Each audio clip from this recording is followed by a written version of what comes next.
They say money talks, but what if the richest voices are whispering instead? Let's explore why looking poor can actually be a wise financial move. Keeping a low profile can be your secret weapon to building true wealth and happiness.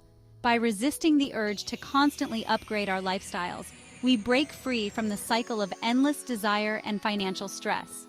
When we stop chasing material possessions, we gain the freedom to invest in ourselves. Think about pursuing education, developing new skills, or starting a business. This shift allows us to prioritize personal growth, meaningful relationships, and financial security. With authenticity as our guide, we connect with others based on shared values and genuine affection, fostering deeper and more meaningful connections. Embracing simplicity and authenticity, we unlock a richer, more fulfilling life. True wealth extends far beyond material possessions, proving that sometimes the best way to look rich is by looking poor. Thanks for watching. Subscribe for more tips on living your best life.